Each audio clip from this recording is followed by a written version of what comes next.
Hi, this is Rebekah Bhavani Crisp welcoming you to Sanskrit Grammar. Vakpurvata vaganantaram. Word before and word without pause. Today we'll talk about the Sanskrit vowels and their placement in the mouth. Sound is definitely in the mouth. Here's the mouth. See if you can make out the nose and the lip. Funny looking little tooth. Luckily I have this labeled.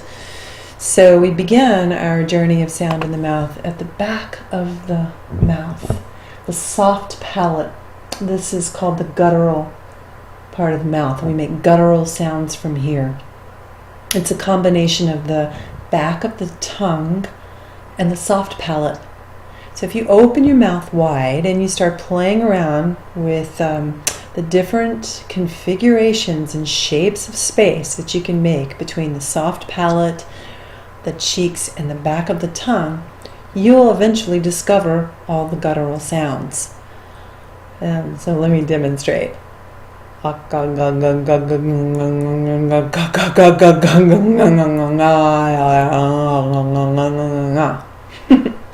It's fun to do.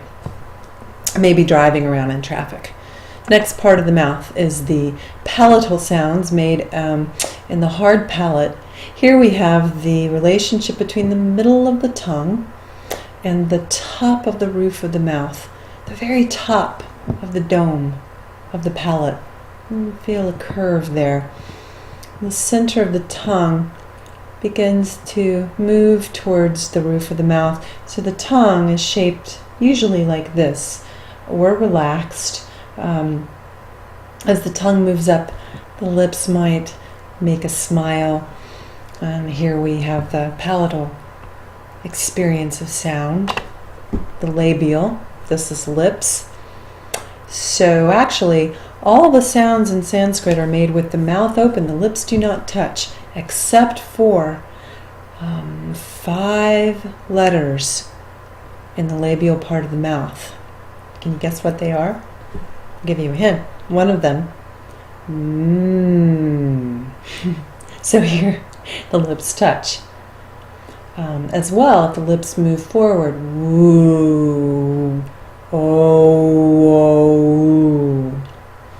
Here we have the sound. You can feel it vibrating towards the front of the mouth.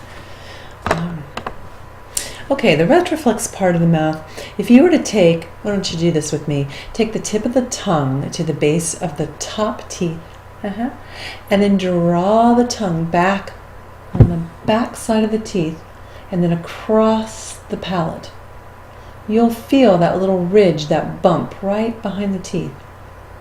And if you just do this tracing with your tongue, when you have gotten to the back of that ridge, you'll see that your tongue has now become a bowl and the tip of the tongue is curved up to flick that part of the mouth. This creates the retroflex sound.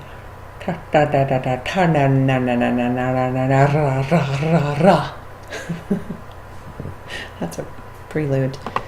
We have the dental. So here we have contact between either the teeth and the lip, or the teeth and the tongue. Ta ta da da da da da da da na na na na. Okay, sound is in the mouth. So we're familiar with the vowels. We have the guttural vowels. Ah. Now the way to think of these is really is the simplest sound that we can make. I like to think of it as the caveman sound. So one day in the jungle, the caveman comes out of his cave. He's totally relaxed after a good night's sleep, and his mouth opens, and his vocal cords have developed just enough to do this for the very first time. As he's breathing, the vocal cords touch ever so slightly, and he makes a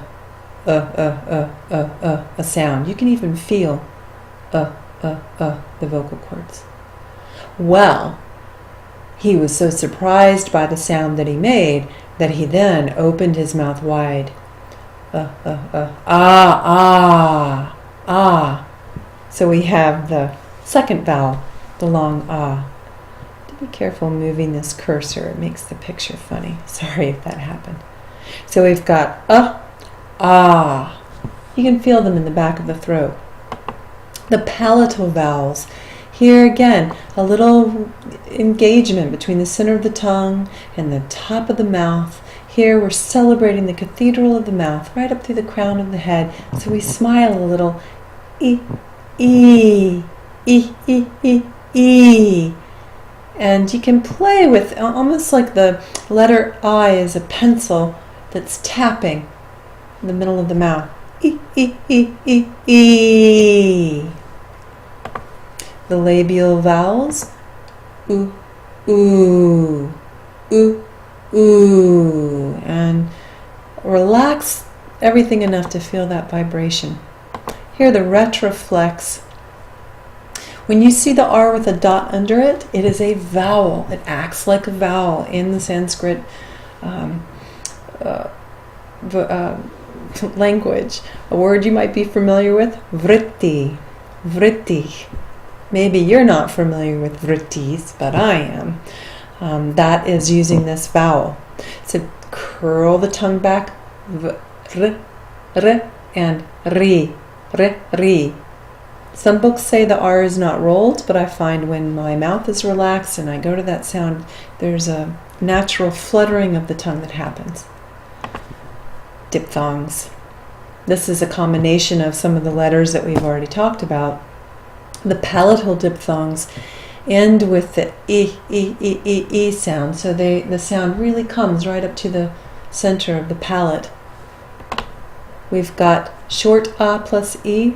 This actually kind of makes a quasi-diphthong because you can say it, that you can pronounce this sound without feeling a lot of movement, but you can pronounce the sound and become aware really of the engagement between the guttural part of the mouth and the palate, the hard palate.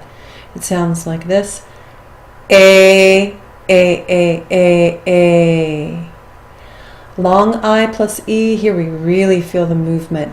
I. So loosen up and have fun with these sounds.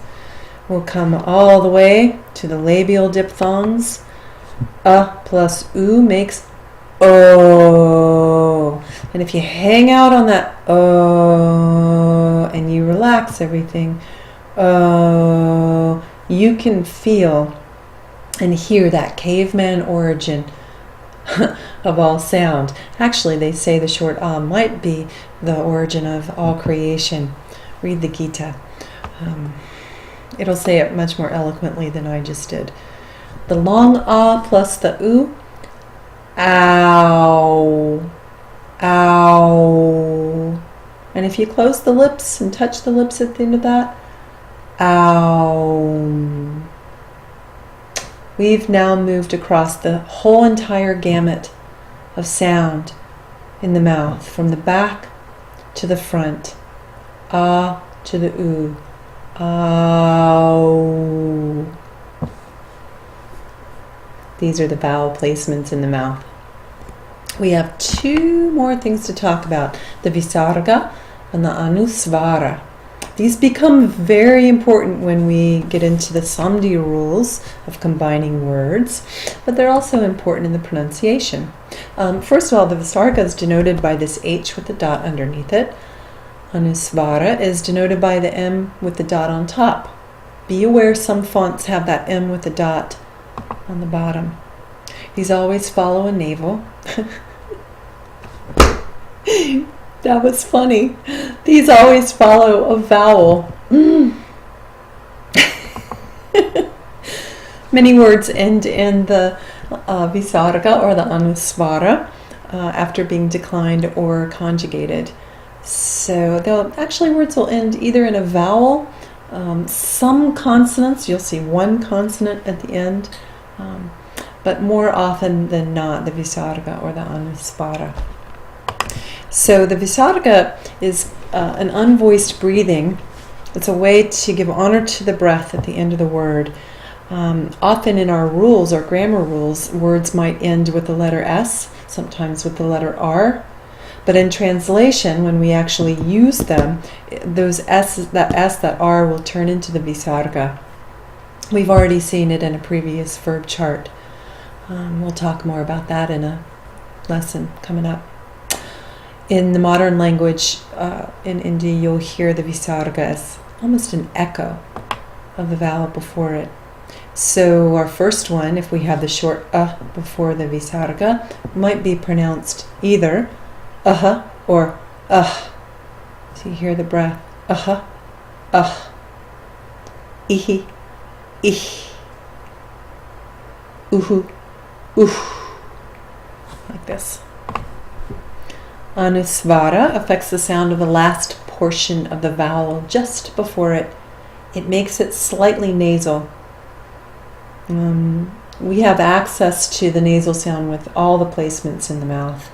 And it really just takes the vibration and pushes it right up into the nasal cavity, not the navel cavity. Although there might be a connection between the navel and sound. Certainly something to research in your meditations.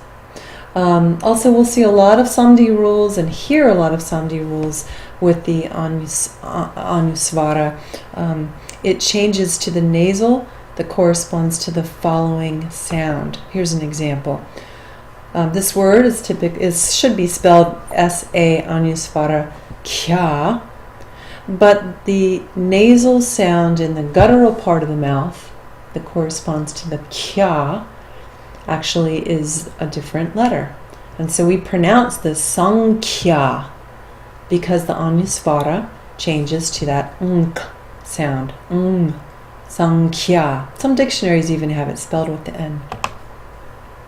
So here are the vowels with the Visarga and the Anusvara. I'm going to say these twice. Maybe listen the first time and then repeat with me the second time. Aha, aha, aha, aha, ihi, im, ihi, im, ihi, im. I want you to hear the nasalization with the Anusvara. I'm going to do this line again. Ihi, im, ihi, im. Uhu, uhu, uhu, uhu, uhu, ehe, aim, aihi, aim, ehe, aim, aihi, aim, oho, om, auhu, aum, oho, om, auhu, aum. And this is it. This will be a great place to pause the video and practice learning how to make these sounds. Also noticing the relationship to the transliteration and the Devanagari. If you've begun to learn your Devanagari, you'll see that the Visarga actually looks like two dots at the end of the letter in Devanagari, and the Anusvara is a dot above the letter. So take a moment and notice that. And thank you so much for having class with me today. Vakpurvata, Vaganantaram, word before and word without pause. This is Rebekah Bhavani Crisp thanking you. And we'll take a closing chant. Om Sarvesham Svastir Bhavatu Sarvesham Shantir Bhavatu Sarvesham Purnam Bhavatu Sarvesham Mangalam Bhavatu. Om Shanti, Shanti, Shanti.